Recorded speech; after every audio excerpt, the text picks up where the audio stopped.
Okay, hello again. So we continue with the study of fossils and then with a short history of life on Earth. So fossilization is a process that protects protects remains of past lived organisms. Many times it involves full mineralization of the remains, so there is little, perhaps sometimes no organic material remained, and we just have stone that has the same shape representing the original tissue, but sometimes organic matter can also remain in the fossil. DNA is RNA is very unstable, so it breaks down. But DNA can remain stable for tens to hundreds of thousands of years in permafrost up to 1 million years, and then proteins can remain stable. At least some proteins can remain stable, depending on tissue, for multiple millions of years. And then lipids, some types of lipids are very stable, and we can retrieve them from long time ago. Yeah, so fossilization is a process that gives us information about past organisms, we said, but it's a very rare process. So there is fossilization itself is rare, and finding the fossils is also a rare chance event. So when an organism dies, usually it ends up being eaten up by bacteria and also other eukaryotes. But sometimes conditions might allow the remains to especially remain in anoxic, low acidic conditions, low acidity, low bacterial activity that helps tissues to remain protected for a long time, and then they can also get mineralized. So the organic matter might just not be just eaten up, degraded by bacteria, and then remains might thus remain and buried underground. And yeah, under anoxic conditions, high alkaline conditions, low bacterial activity, as we said, the remains, at least some part of the remains, can be buried. But yeah, but this is a rare event. Most of us here, as most organisms on Earth, eventually their bones, their soft tissue will disappear very fast, and their hard tissue will also disappear, will be eaten up, and will crumble and be lost over some hundreds to thousands of years, depending on where you're buried exactly. But then if fossilization occurs, these remains can also later be exposed and be discovered by modern day paleontologists. And that, of course, also depends on the on chance factors. We cannot search for fossil remains. We can search for like big stone structures underground using radar, but we cannot. We don't have methods to search for fossils directly. So, of course, we paleontologists do know some regions where there are more fossils and search there particularly. But usually, finding fossils is also not the easy thing. But still, even from the hominin lineage, we have hundreds, perhaps thousands of fossils, yeah, probably thousands now, that have been collected over the mainly the last 100 years. And, as time passes, we find every day we find more fossils, more diversity. So we have better and better understanding of past processes, but still, nevertheless, it's a rare chance event. Yeah, we said difficult to find. Soft tissue very rarely fossilizes, and that's why we have mostly fossils from vertebrates or from animals with hard parts. how do we date fossils? Usually we don't date them directly. I mean, many of you have heard of carbon dating, but carbon dating goes back to very recent times. Things that are millions of years old, we cannot, I mean, people are also developing new methods for dating, but most of the time, the fossil itself isn't dated, but there's this sandwiching approach used. People date, for instance, sediments that have been result of volcanic activity below and above the fossil, and then if we have a date of 100,000 years above, 200,000 years below, then this guy must have lived within that window, we can infer. Yeah, carbon dating only works relatively recently, but people use other isotopes, so radioisotopes, so elements that undergo spontaneous decay, to measure the age of layers of matter, of rocks, for instance. So for C14, the half-life is some thousands of years, and yeah, in how much? 5,000 years, I guess. Yes, in 6,000 years, carbon-14 decays into carbon-12, and then over 10,000 years, we have only a quarter left, etc. You know how this logic works. And then we have other radioisotopes, other elements, which undergo spontaneous decay and which have much longer half-lives. Potassium, uranium to lead, for instance, 700 million years, potassium decaying into argon, 1.3 billion years. By the way, sorry, the decay product of carbon-14 is nitrogen. Yes, I was wrong about that, loses a proton and becomes nitrogen.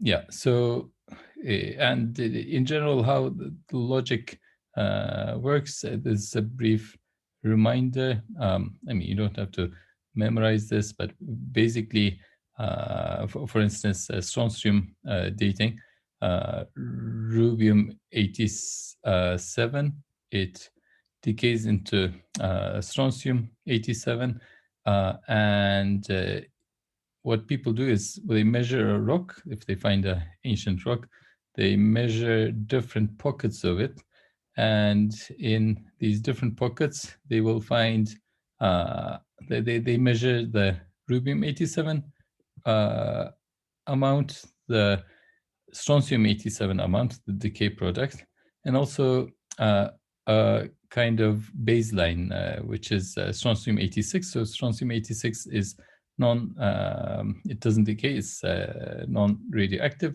and it's like a reference, and it behaves, how to say, strontium 86 and strontium 87, they have the same chemical property, so their concentrations will be fixed, so their ratios will be fixed in different pockets of the rock. So initially, if we sample the rock when it just formed, the 87 to 86 ratio would be fixed, would be the same in each of the samples we could have collected from this rock. But as time passes, so this would be the initial situation, but then as time passes, rubium decays into strontium 87. So the strontium 87 ratio increases. So this ratio stops being uniform, and it starts switching. And there is more 87 produced, of course, in the pockets, which initially contain also more rubium 87. So this works like a clock, and as time passes, the slope increases, and eventually, of course, it will saturate when the slope will become basically infinity.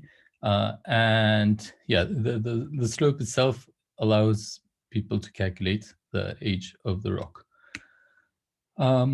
Yeah, so that's how we date fossils. Again, we only recent findings can be dated using carbon directly. Most older findings are dated through the sandwiching approach. But in addition to the date, fossils can give information in many different ways. You can study the anatomy, their ecology, what kind of other species we observe them with. We can study their biomarkers, their isotopes can give information about their diet, for instance. So quite a bit of information. So check these cool fossils here. So this is not easy to guess what these two guys are, but you might see some legs here and kind of a head. And these are actually two turtles mating and just killed while mating.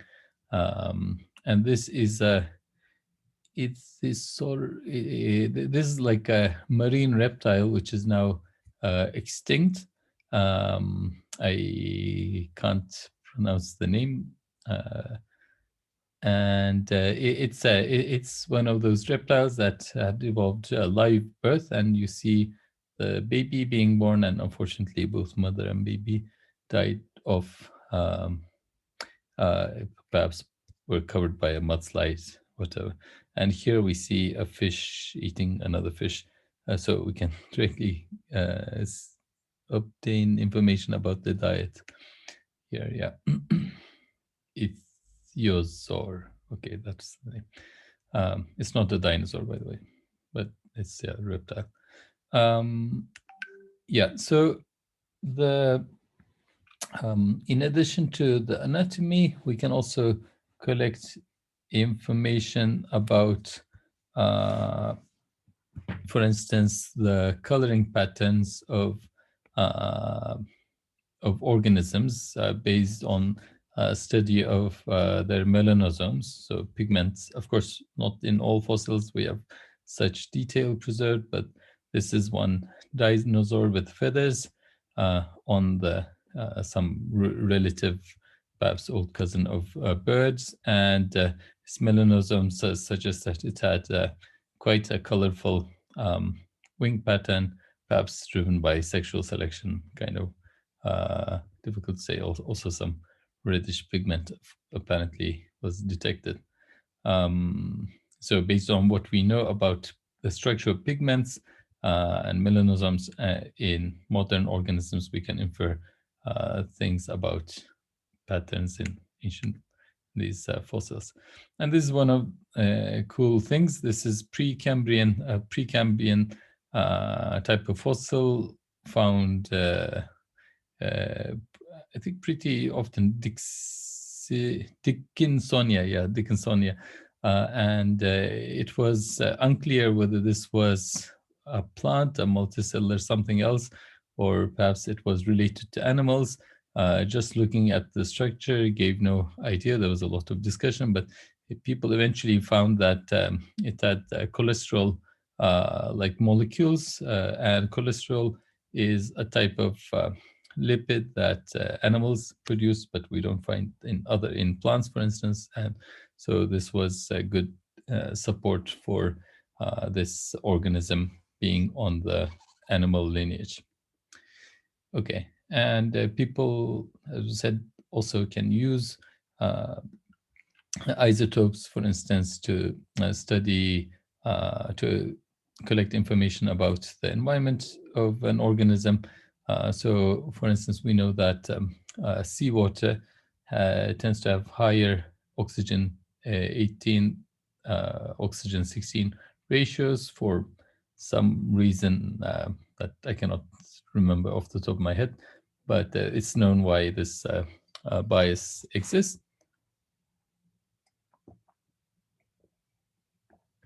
And in land animals, which mainly obtain their water from fresh water, of course, the ratio will tend to be lower. in marine animals will tend to be higher. And so we can study for instance, the transition of the terrestrial ancestors of dolphins and whales, so cetaceans, to water in their by studying the isotopes of their fossils. The isotopes, um, so the isotopes there are, the isotopic ratios are stable, and the pachycetids, for instance, these are relatively ancient, mainly terrestrial ancestors of whales and dolphins. And then these guys, apparently there was like some wide range, so perhaps they were semi-terrestrial, semi-marine, and then these more later coming fossils, again on the same lineage, they tend to have more freshwater isotopic ratios. And yeah, modern day marine cetaceans, cetacean is whale and dolphin, they are here, whereas freshwater dolphins, they have isotopic ratios here. Yeah, so fossils can give us quite a bit of information about past organisms, not just the anatomy. Okay, and with that, we'll start our small journey in the history of life. It will be a very brief, and I would recommend going back to first year biology, the life book, perhaps in Campbell's book, might also be a good description, and reading the history of life is always exciting. We could also have organized a visit to the Meta Museum here, but first of all, there's COVID, and also now the museum is not as attractive as before. But anyway, so this is a full scale, we saw this earlier, of the history of life, the cooling of Earth, and then first life around 3.5 billion years ago. These were, of course, microbes, bacteria, heterotrophs mainly, and then most likely photosynthesis, which is kind of complicated, probably came somewhat later, and other types of chemoautotrophy probably also evolved later. So it makes more sense that heterotrophs were first, just scavenging on accumulated organic matter. And then we have about 2 billion years ago, we have potentially the earliest eukaryotes, and also rise in the appearance of oxygen in the atmosphere. And then we said multicellular life as we know it. So plants and animals, they're mainly, they belong mainly to this latter half of the last 1 billion years. Okay, and now we'll see some main events. So very early life, we'd also seen this before. So accumulation of organic molecules, polymers, and then some replicating polymers and RNA, and eventually DNA coming in. Whether protein was always there from the start or it joined in later, as shown here, we of course don't know. We don't have any direct fossil evidence from the RNA world. And yeah, so the last common ancestor of all organisms must have lived somewhere here, and already by 3.5 billion years ago, we will see some examples. We have fossil evidence of microbial activity, direct fossil evidence, and later comes oxygen. Yeah, most likely the first organisms were chemoheterotrophs, which break down organic compounds which might have accumulated earlier. So for instance, sulfate reducers, which still exist, they use sulfate, hydrogen sulfate as electron acceptor, and they produce hydrogen sulfide, which is also in flatulence. Some of the bacteria in our guts also do the same thing, and produces a gas which doesn't smell very nice. And chemoautotrophs were probably also pretty early.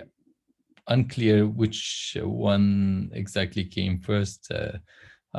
Perhaps there were groups of organisms which are doing different types of metabolism, but then eventually they specialize. It's hard to say.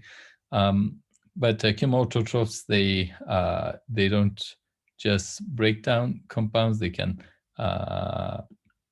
use they can construct their own organic molecules. Well, all life forms, of course, construct their own organic molecules, but they can do oxidation of electron donors and make complicated things like sugars, for instance. And photoautotrophs, as you know, they make sugars by using energy from light. And when exactly photosynthesis evolved is kind of unclear, but most likely it was also not very late.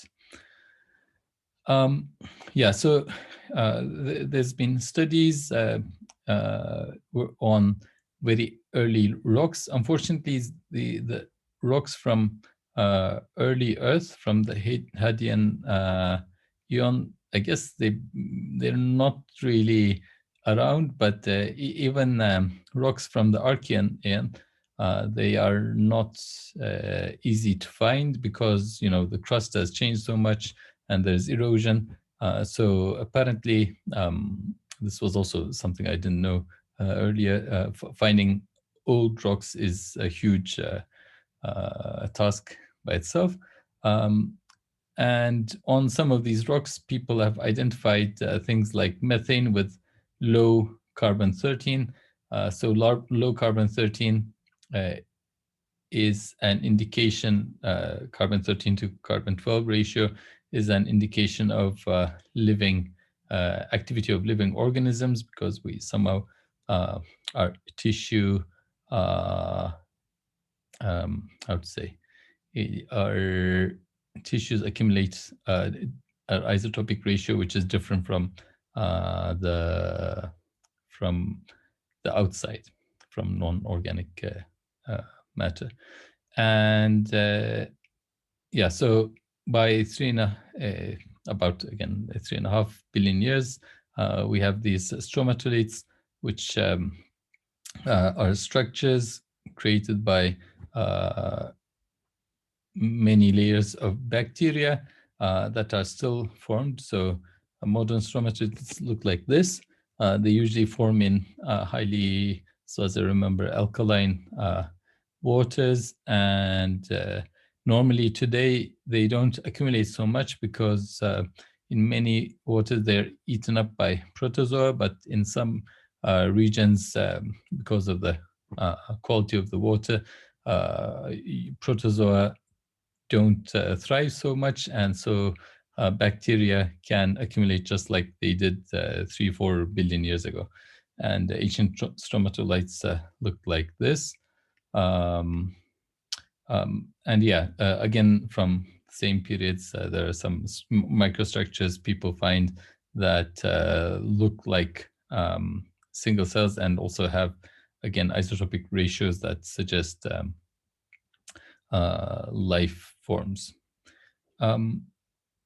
Yeah, and this was a paper from 2017, where they again were finding low carbon-13 to 12 ratio and also the filamentous structures and some putative oxidized mass that they were assuming already by 3.7 billion years ago. So these are rocks found now in Greenland from hydrothermal vents. You remember the structures on the ocean floor. So already by then, potentially some iron metabolism might have evolved, is the suggestion. Metabolism to produce energy from iron oxidation. yeah, we already talked about stromatolites. So these are these colonies that we have good evidence for from ancient rocks. And today they don't accumulate so much, but this is basically these stromatolites are the unequivocal, so undistributed evidence of oldest life on Earth. These other observations, they're somewhat more disputed, is what I understand. Okay, and then we have some other interesting fossils coming more going forward in time, about 2.6 billion years ago. BYO is billion years ago, obviously. So we have fossils that look like cyanobacteria, which are the main source, which basically invented or at least the main photosynthesizer bacteria we have today. In Turkish, sometimes they're also called alg. Algae is a general name, of course, for photosynthesizing organisms, but unfortunately, sometimes they're used to name eukaryotes, sometimes prokaryotes. So alg is just a generic name, and it doesn't really have any phylogenetic meaning. Yeah, and these fossils, in fact, fit what we observe as evidence for atmospheric oxygen. So with oxygen accumulating in the atmosphere, we start seeing first like large-scale oxidization of iron deposits. That's the main one of the main sources, as far as I understand, of atmospheric oxygen accumulating. And by about 2 billion years ago, we find fossils that suggest the evolution of first eukaryotes. But what these guys were exactly, like these round structures or these even more complicated looking structures, what these were, we have no idea, honestly. They don't look like, I mean, they resemble some stuff, but we cannot put them in some clear position in the phylogenetic tree. Okay, so we said the first part of life on Earth was mainly bacterial. We are just talking about microbes living in the sea. In fact, nearly all of life here is in the sea, although there is some, well, let me see, do we see it here? Some evidence of microbes on land going back here, but it would be just prokaryotes. So most of life here is prokaryotic, and then eukaryotes become more and more common, especially within the last 1 billion years ago. And yeah, eukaryotes, as you know, we are closer in our nuclear genome to archaea, but we carry mitochondrial DNA, which is related to, if we had mitochondrial DNA as a separate lineage, it would stand here with purple, so the proteobacteria.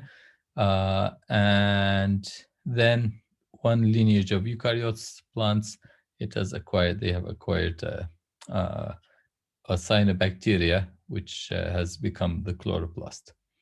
Okay, and how do we know first the mitochondria evolved? Well, all eukaryotes have mitochondria, except for some exceptional lineages that have lost it. All eukaryotes have mitochondria, but then only some eukaryotes have chloroplasts. So that suggests that first mitochondria must have come, and then then chloroplast. And for mitochondria to have evolved, first there needs to have enough oxygen accumulated in the atmosphere. So cyanobacteria must have evolved their photosynthesizing capacity first. Yeah, so this is another representation of the same thing. Bacteria and archaea evolving pretty early on, about 3.5 billion years ago in the Archean, and then eukaryotes evolving somewhere here. Where exactly, we don't know well. But then by the time eukaryotes are, we start seeing first evidence, first signs of eukaryotes. We also start seeing first signs of oxygen accumulating, but that's not because eukaryotes are photosynthesizing, it's because of cyanobacteria. And then the crown group of eukaryotes comes somewhat later, and in the last about 500 million years, there is increase in oxygen levels, and we also have, well, animals go a bit further back. I guess this, yeah, this could be slightly disputed. Animals would be going a bit earlier on, but diversification of animals and land plants, that's mainly also with higher oxygen levels. And yeah, the last 1 billion years, it's described here. We'll go through some of the main points together. And we already mentioned that the amount of oxygen has changed dramatically, and probably has, because oxygen is so central in efficient energy production for life forms. It was probably also critical for the diversification. So increase in oxygen levels in the atmosphere, especially around 1 billion years ago, and which reached close to modern day levels about close to 500 million years ago. This increase was probably critical in the evolution and diversification of many lineages of eukaryotes. Okay, first life, photosynthetic bacteria, aerobic bacteria, so including the ancestors of mitochondria, first eukaryotes, and then multicellular eukaryotes and their diversification thanks to oxygen in the atmosphere. Oxygen mainly created by, of course, first by cyanobacteria, but then eukaryotic photosynthesis by plants has also been an important contributor, of course. So in the Carboniferous era, for instance, there was this peak of oxygen levels going close to 30%. We're currently at 21%, as you know. And this seems to be, is thought to be related to having huge forests, so big land masses covered with forests, temporal or tropic, probably tropic, and a lot of photosynthesis in these forests, and also the carbon that is accumulating, being deposited in swamplands, which we today burn as coal, and thus the oxygen in the atmosphere increasing dramatically. But then there's a event of mass extinction event, and that leads to extinction of these big part of these forests, and oxygen levels go down again through a mass extinction event, about 250 million years ago. Okay, and so yeah, oxygen seems to have an important role as a driver of diversification. And yeah, one small thing, you might also know this from first year biology, when oxygen levels were so high, we also had on Earth apparently much larger insects, because insects mainly depend on passive acquirement of oxygen in their tissues, and thus when oxygen levels were high, they could grow much larger, but then when oxygen levels dropped, they were limited to lower, much smaller size, and they somehow haven't evolved new adaptations to allow them to send oxygen around like we do. Okay, so the evolution of multicellularity, we already mentioned that multicellular life, and the further step to that, individual organisms with germline soma distinction that evolved multiple times. One of the oldest evidence we have is from red algae. So these are eukaryotes with that can do photosynthesis. Again, they're called algae, as you see, but they're not directly on the plant lineage, as far as I remember.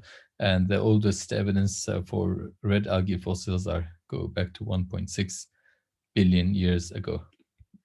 Let's double check the position of algae on the red algae here. Yeah, so land plants are here, red algae is here. But all these guys probably acquired the chloroplast in one go in their common ancestor, and then they diversified.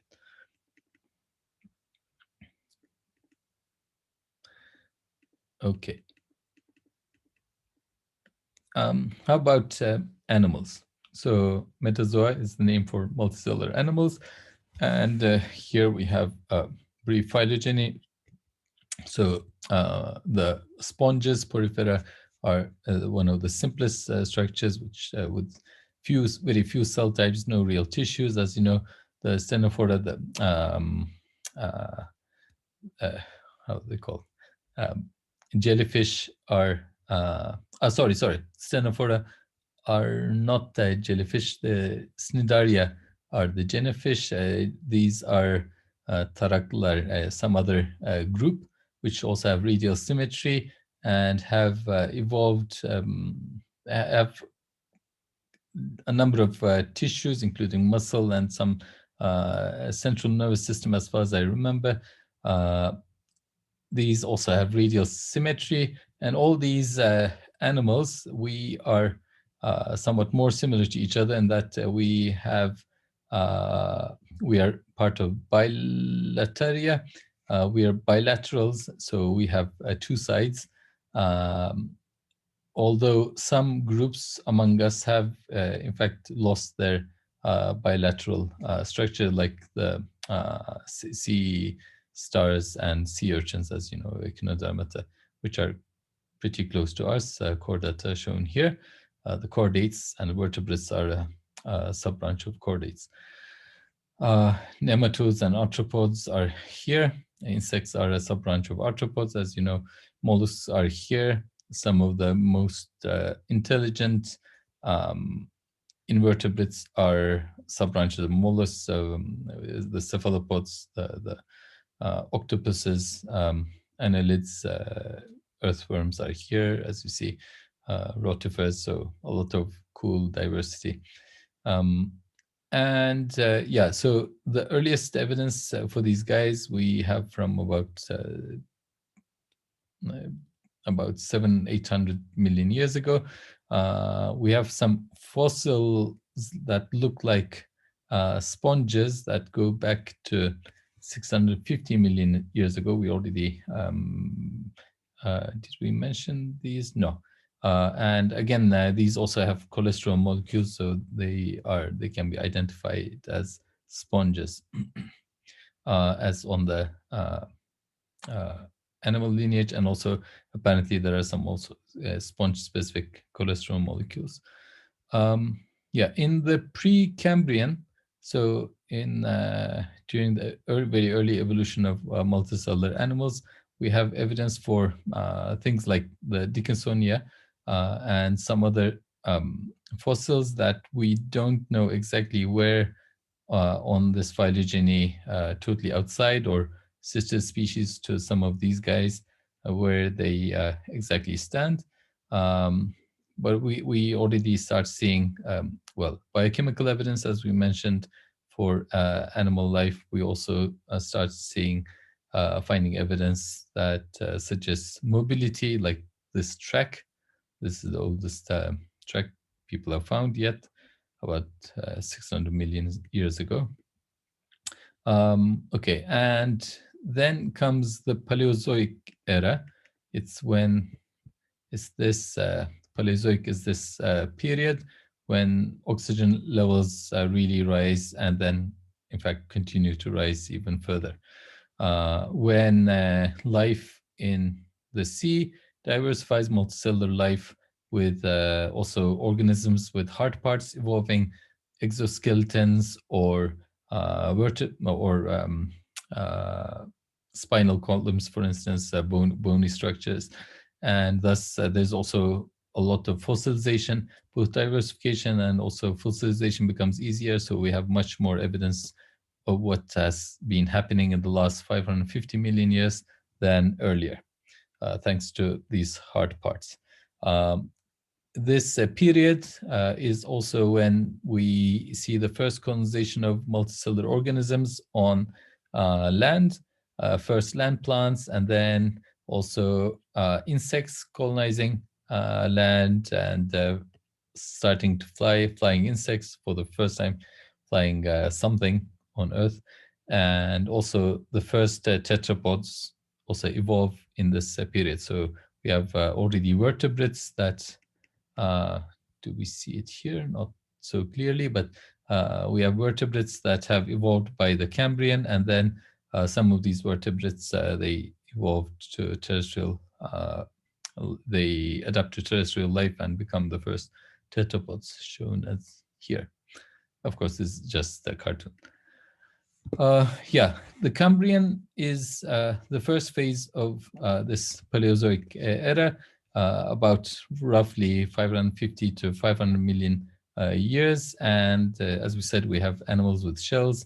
We have arthropods, chordates. If you visit my office sometime, you can find that you might already have seen elsewhere also trilobite fossils. They were very common, but then I think they are wiped out about 250 million years ago. And many animals that we don't exactly know on which lineage they belong, which animal lineage they belong to. But some of them we can assign relationships to modern day groups, like this this guy.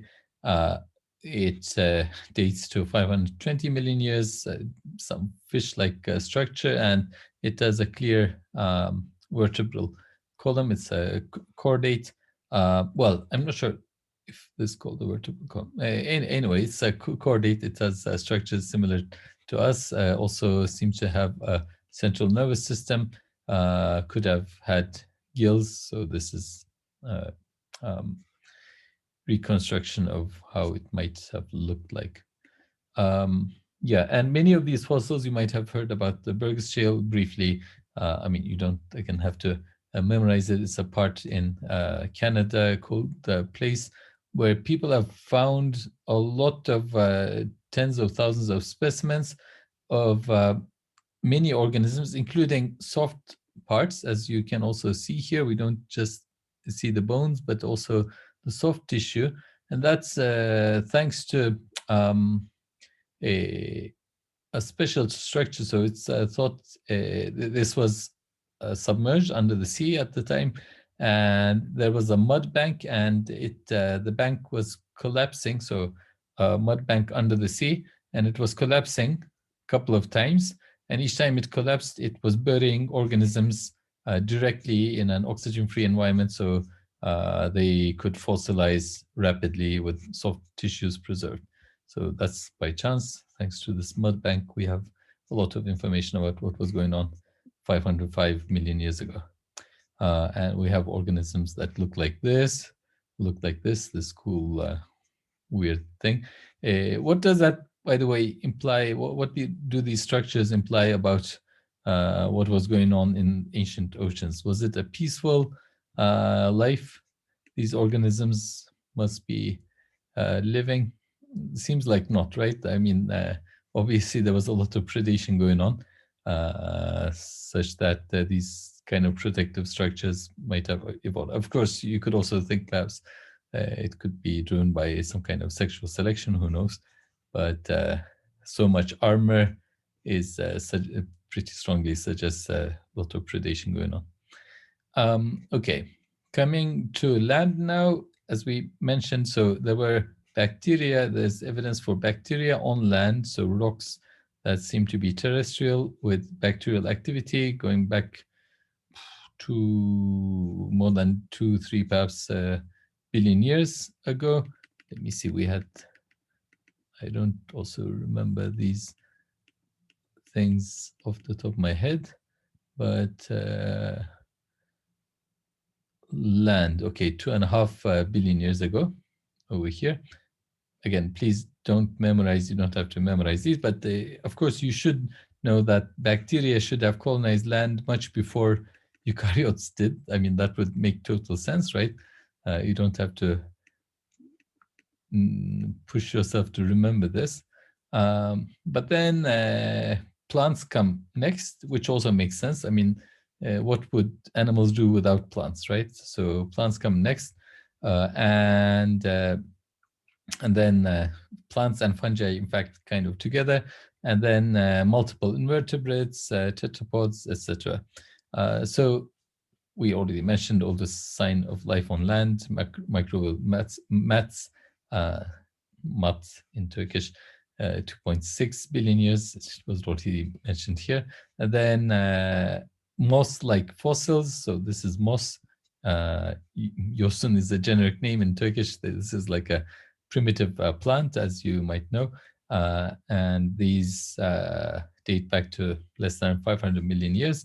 And then some fungus fossils dating back to about 400 million years. Fungus-plant symbiosis apparently has helped both fungi and plants colonize land because they can they can behave symbiotically, just like humans and domestic species. It's an example of coevolution. Humans have also colonized many new areas thanks to domestic species they've brought with them.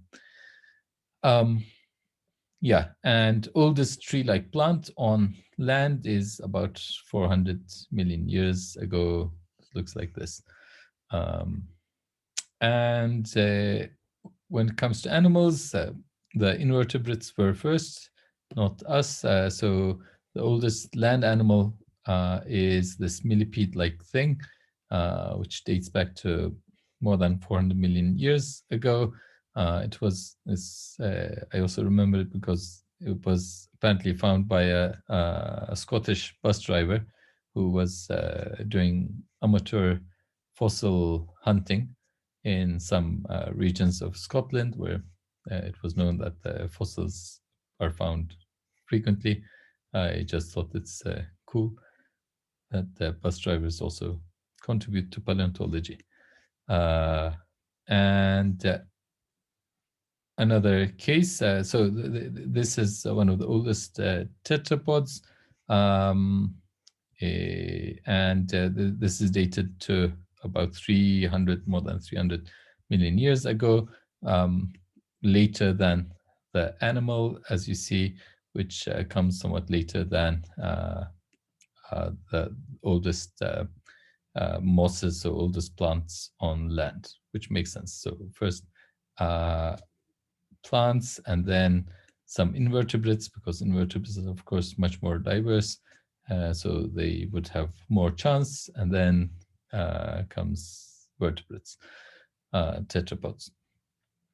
And yeah, insects perhaps could deserve special mention here.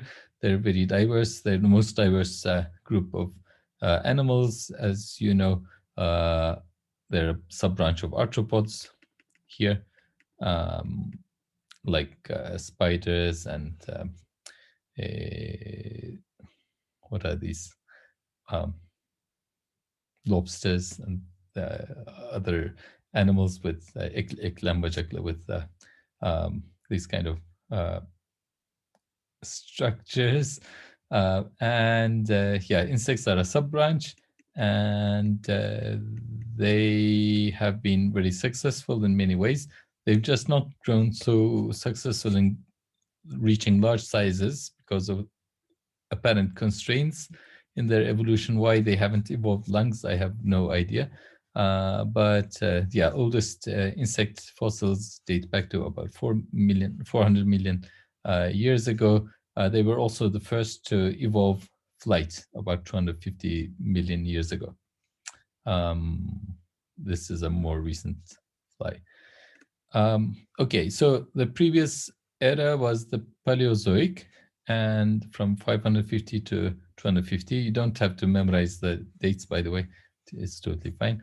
But the sequence of events and the general scales of time, it's good that you know. I mean, you should know that these all these things didn't happen in just a couple of million years, right?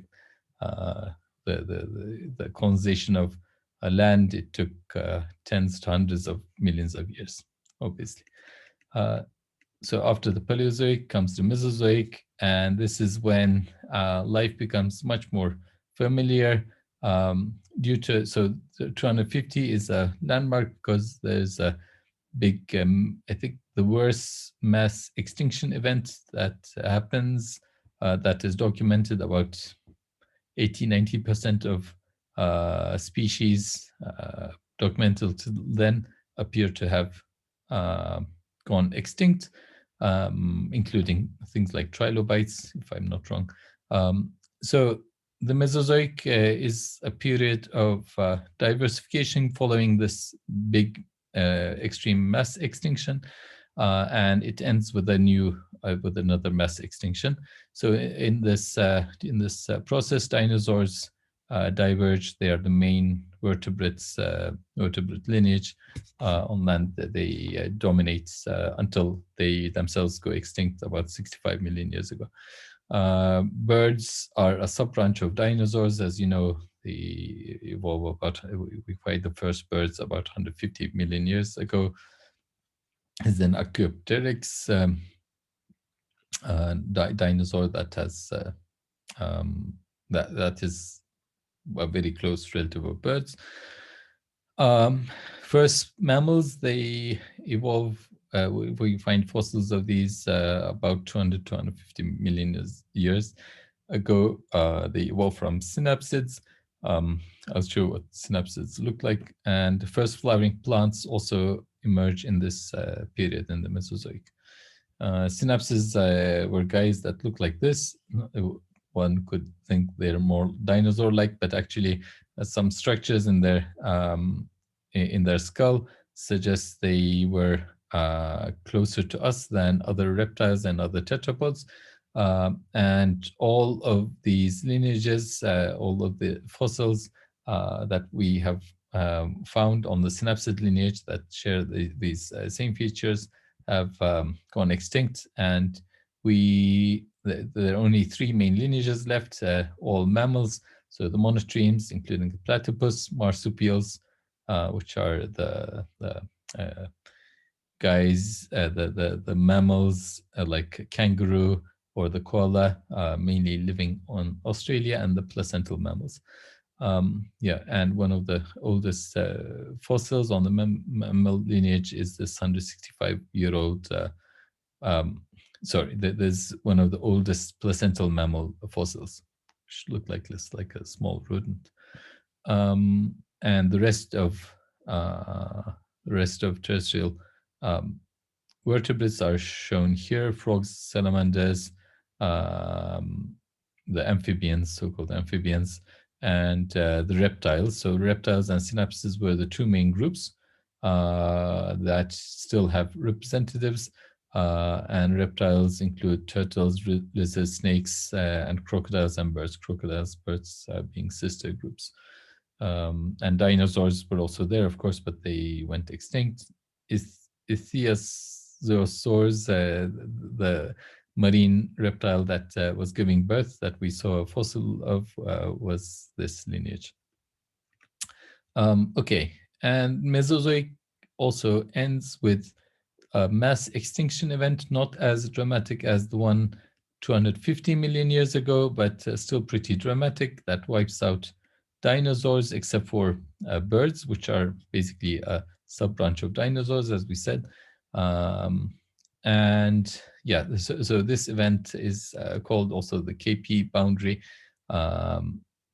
for Cretaceous and Paleogene. That's the K and P.